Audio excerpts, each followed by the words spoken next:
double-ended motor that was 3,450 RPM, and I had a much smaller wheel on here than this one. But I built both of these grinders when I originally built them with the old motor and the old wheel here. This was still a 1-horse motor grinder, and this was single speed, and this is a 2-horse variable speed with pulleys, right? They're both loosely based on Wayne Goddard's design in his book $50 Knife Shop. And I want to say that I had a grand total of about $150 into both of these grinders. Granted, this old motor came from, or the old grinder came from a pawn shop. The grinder over here, the 2-horse motor that's on that one, that actually came from a big industrial fan from the salvage yard. And it's the same motor that's, it's been running on there for probably 6 or 7 or 8 years, something like that. And the rest of it is basically a whole bunch of junk. I mean, I actually built these before, or this one before I had a lathe and before I knew how to cast aluminum and stuff. So, this right here was a skateboard wheel with a skateboard. No, that's a water pump bearing. This is a water pump bearing in the top up here. Just a water pump bearing out of, an old pickup truck or something. This is a caster wheel off of whatever it was that ended up out at the salvage yard. And the frames for both of these, they say hardcore. That's not a hardcore grinder. That's some sort of exercise machine that said hardcore on it. And well, I don't hardly ever paint anything, so that's what it is. So anyway, so when you're grinding a pattern like this that's got an awful lot of curves and everything, you get everything close on the on your work table, right? Well, that leaves all your scratches at 90 degrees. So then you come back and you can do this on the flat or on the platen. But a lot of times when you start getting into your curves up in here, you'll get a much smoother finish working on your slack portion. Now, these are J-Flex aluminum oxide belts, Hermes RB406 J-Flex. They're 220 grit, okay? And you'll notice that since your tracking wheel up here is crowned, okay, it's not flat, it's got a crown to it, okay? That's what makes this wheel grab a hold of this belt and direct this belt left to right on your platen and on your drive wheel, which your drive wheel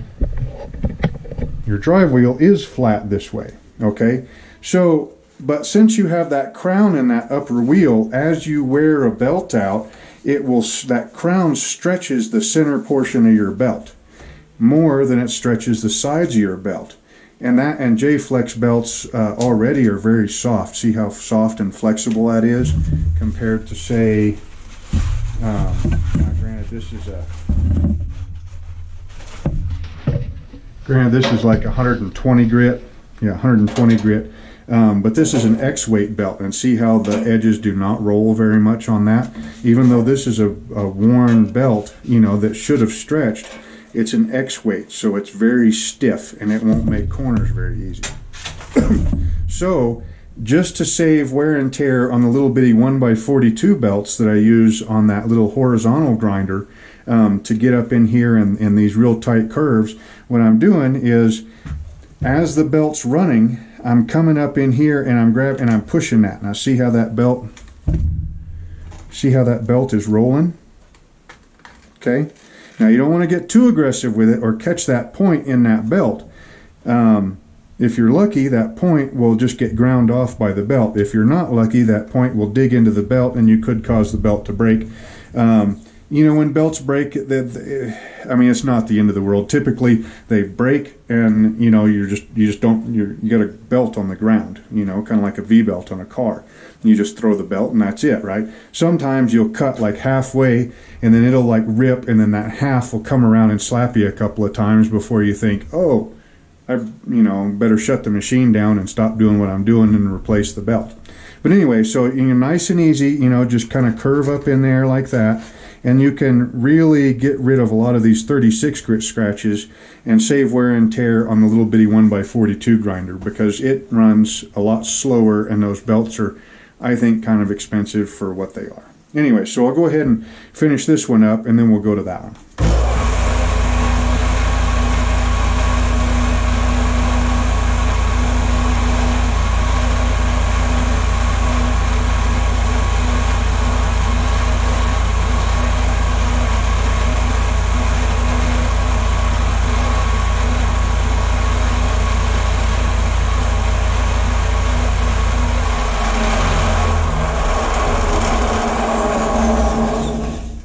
Okay, so see how most of those big heavy scratches in there are gone? But this right here has got nice lengthways scratches, and this has got crossways scratches. When you're heat treating a blade, you want all the scratches to go lengthways for to help prevent stress risers, which can cause cracks in your steel, right? This is a pattern, so we're not going to be heat treating it. But the reason that we want all of our scratches going this way is because they're much easier on the scribe. Okay, so when you go to scribe this out on your regular steel, lengthways scratches on this are going to be much easier on the side of the scribe, and you don't get that nasty sound, you know, when you're running your scribe against it. Okay, so let's go ahead and run to the horizontal grinder, and then we'll drill some holes.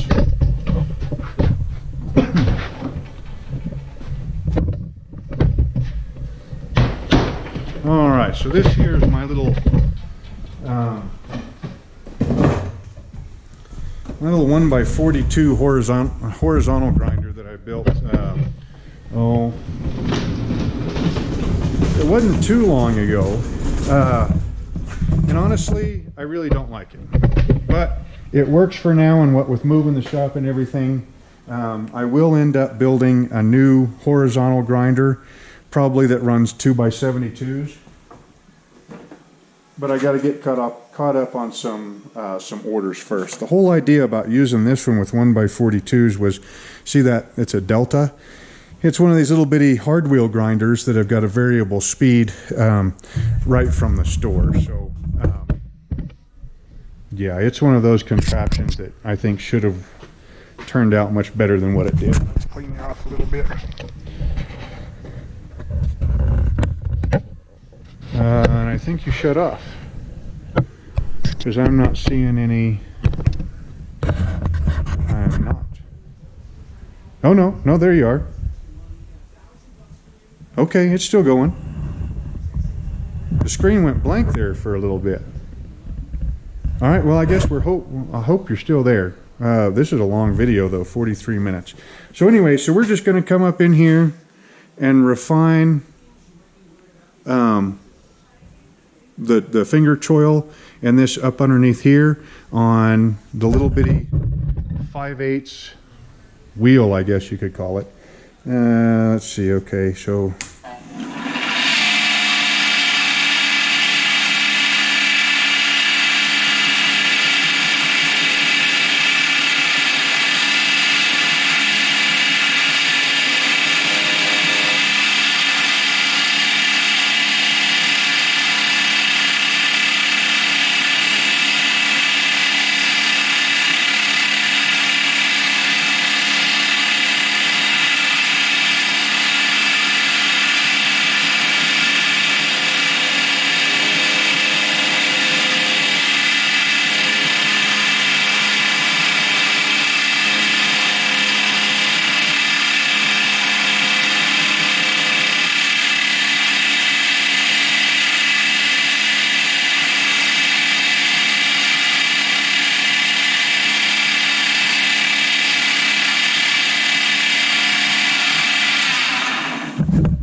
okay, I'm telling you, this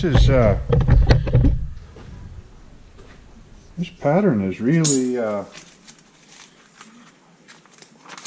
grab a white piece of paper here. That is, that's a rose pattern. You guys see it? I made my wife a dozen steel roses a couple of years ago, and then I made her a half a dozen copper roses and then a half a dozen brass roses, if I remember right. Different patterns, but this was one of them. But it's, of course, in a pattern book. So But if we lay this out on a white piece of paper, you ought to be able to see it a little bit easier. Okay, so since the video is already at 43 minutes, or 45, so that's what we've got here.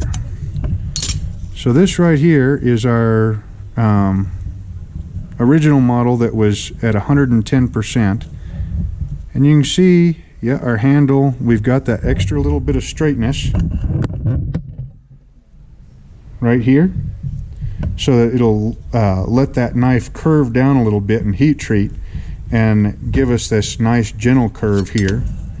We've got the 115% blade length, except for we went just about 1/8 of an inch over, and of course it's narrower because I like a narrower blade.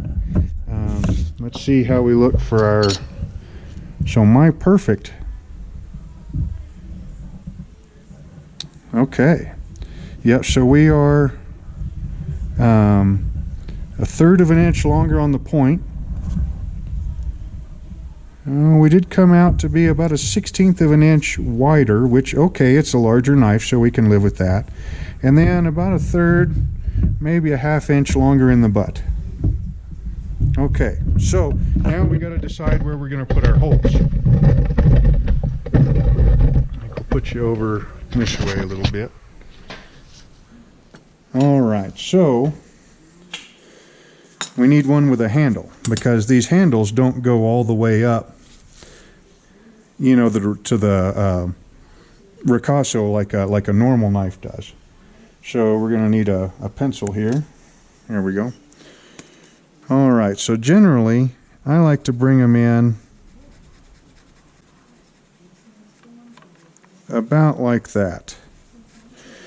I know on a lot of Murray's knives he does this, it kind of seems like in his beginning knives he brought them up like that and then just kind of cut the little bit off, because that does kind of make it sort of easier to resheath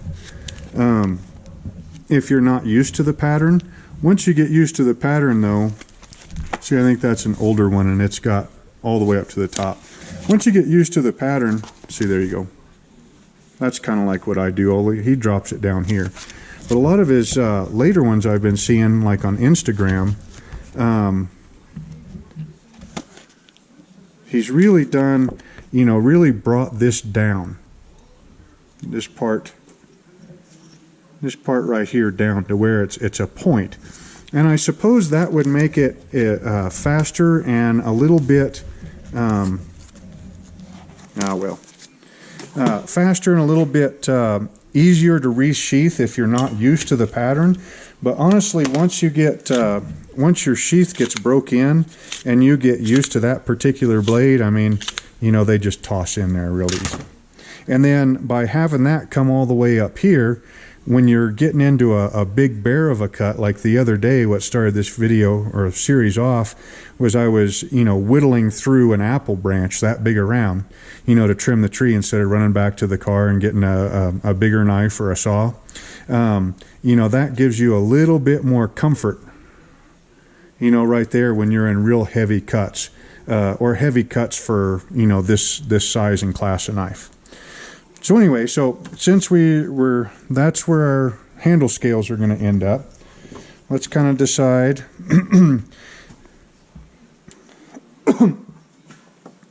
I did the first couple of these, I did 3 pins. Now I just do 2. So we're going to put a pin right about here, and then we're going to put another pin right up in here. I think that's going to look good. And we'll use 1/8 inch pins on these.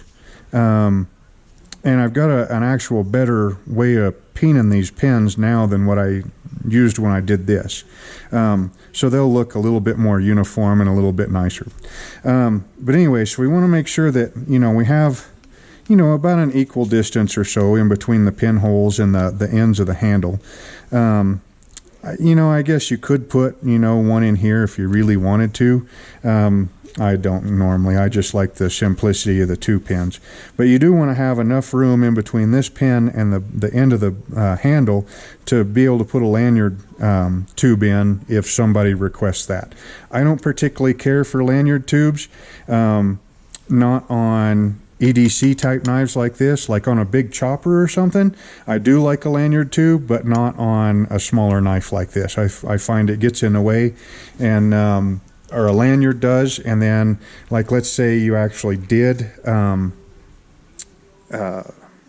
you know, wrap your hand in a lanyard, and then you drop the knife and it was dangling. Now you've got a razor sharp knife dangling around where your wrist is, and that doesn't really appeal to me all that much at all either. And then, since these, they don't have like a snap, you know, they're just a friction fit sheath. If you've got that lanyard hanging out, well, it can catch on a branch, and next thing you know, your knife is hanging on a branch 5 miles back from wherever it is that you are, and that's not cool at all either. So anyway, so let's go ahead and we're just going to go drill these 2 holes, and then we'll drill a hole or 2 in the blade so that we know that it is a pattern. I'm pretty sure that's happened somewhere, you know, where somebody has tried to heat treat their pattern. You know, because a lot of times, you know, you use these as hot patterns. You know, most of these neckers that I make are actually, no, let's go ahead and center punch these first. You know, most of these neck knives that I made are just stock removal. You know, so, and that's what these ones are going to be. You know, you just grab a sheet of steel,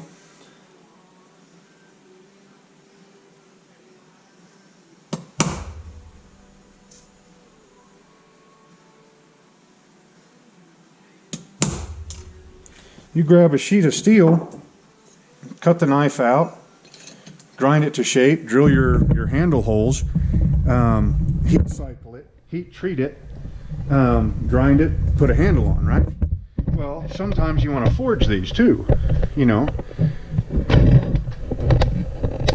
And so, you know, why not take the pattern and use it as a hot pattern and keep it right next to the anvil? Okay, so we've got, and I've just got these little squirt bottles. You get them at Hobby Lobby, I think, and they're, oh, I don't know, $3 for 6 of them or something like that.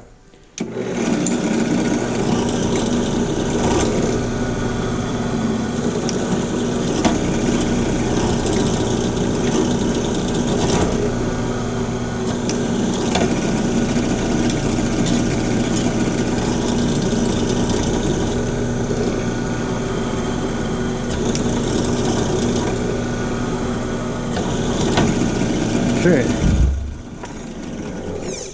so those are a number 30 drill bit. Pretty sure it's a number 30. It's a .12, .127, if I remember right, which gives you a nice fit on an 1/8 inch pin. Okay, so now what we're going to use is the, I think this one's a number F, or a letter F.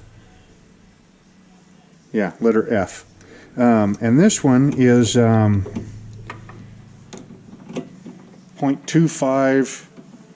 2.258 or .230, I think, somewhere around there. It's a good fit with 1/4 inch pins. So now what we need to do is deburr these holes so that they don't, you know, keep sharp marks and cut us. And then we'll go ahead and drill a lanyard hole in the pattern, and that way if somebody wants a lanyard hole, or a lot of times, or most of the time, I drill a hole back here anyway for epoxy rivets, and that way when you make up, like let's say you're making doing a blank run, right, or you know, you got an order for 3 of these from, you know, one guy wants 1 and another guy wants 2 of them, right? Well, go ahead and cut out and make 6 of them, you know. I mean, you already got the pattern out and everything. You know you're going to be firing up the kiln. That kiln costs just as much energy to warm up to do 1 knife as it does to do 6 knives. So do everything in batches. Well, if you set your knives up to where you can add that later, with the same length, then if you get into, somebody gets in a hurry, they need a knife for a birthday present or something, And that's about the only time that I like do a rush order on something, is if somebody's, doing a special knife for somebody on a birthday or, a present or something like that. The rest of the time, they'll get done when they get done. So anyhow, let's deburr these holes and then punch our lanyard hole.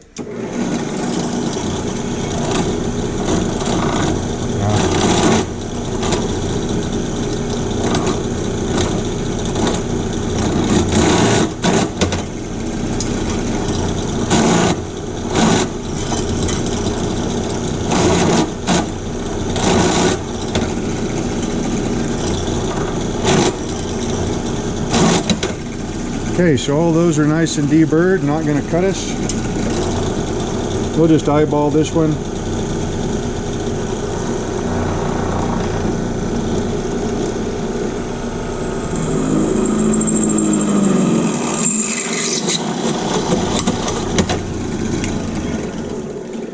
Okay, so now we just need a slightly bigger bit to deburr that hole.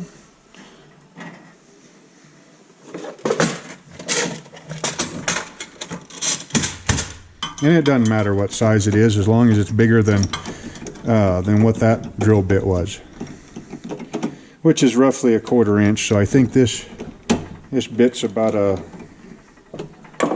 between a 5/16 and a 3/8.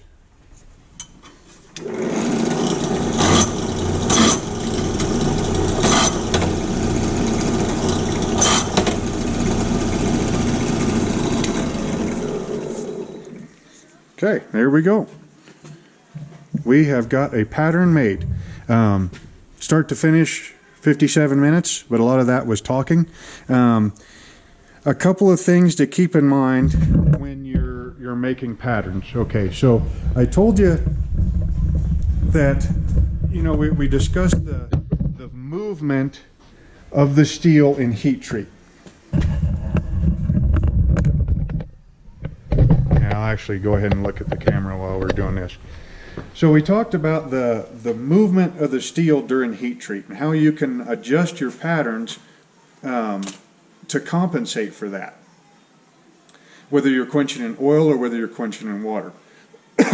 A couple other things to keep in mind. Okay, now this is just a pattern, right? So you can duplicate and make identical knives off of this if you want to. Maybe. I don't know. I've never tried to make two of them absolutely identical. I figure, they're handmade knives, I'm not a machine or anything. These aren't laser jet out or anything like that. They're, cut out by hand. And they will have, variances and everything. But there's no reason that you can't take this pattern and say, okay, well, this is going to be, I'm not really sure what I'm going to call this. I'm not very good at naming knives either. Everybody else always comes up with really cool names. I've got like 4-inch Hunter because, well, it's got a 4-inch blade on it and it's a hunting knife, right? Or an 8-inch chef's knife because it's got an 8-inch knife or an 8-inch blade and it's a chef pattern. So I'm not really sure what I'm going to call this, but you can go ahead and change this up until the time that you heat treat. And even after heat treat a little bit. So if you do an edge quench, then you're pretty much committed to that blade length. All right, give or take 1/8 of an inch, you can leave it there or cut it back some. But, you can use that as a start. And, when we lay this out on the steel, you can scribe your lines and then maybe leave some of them proud, maybe come into the, cut the line on some of them. You can change them up an awful lot. You can make two completely different knives off the same pattern. Just like two makers will make, you take my Carter pattern neck knife and you put it right next to one of Murray's Carter pattern neck knives, and they're completely different knives. There's the same pattern, a lot of times very similar profiles and everything, but a completely different knife. And that is based on our experiences as knife makers. I think you're still going. This is the longest video I've ever shot, so yeah, I'll wrap this up right quick. Our experience as knife makers. Every knife maker makes a knife based on how he uses a knife or how he thinks that this knife is going to be used. Well, no two people have got the same exact experiences over the course of their lifetime. So, you know, everybody's got different ideas about what that knife ought to do, what it should do, what it shouldn't do, and how it ought to feel and look. And that's the beauty of custom knives, even if you're going by patterns. So anyway, yeah, I think this video is long enough. The next one we'll maybe finish up on some pattern talking, and then we'll go ahead and lay out half a dozen of these, get them cut out, drilled, ground, and ready to go into heat cycles. And we'll talk some more then.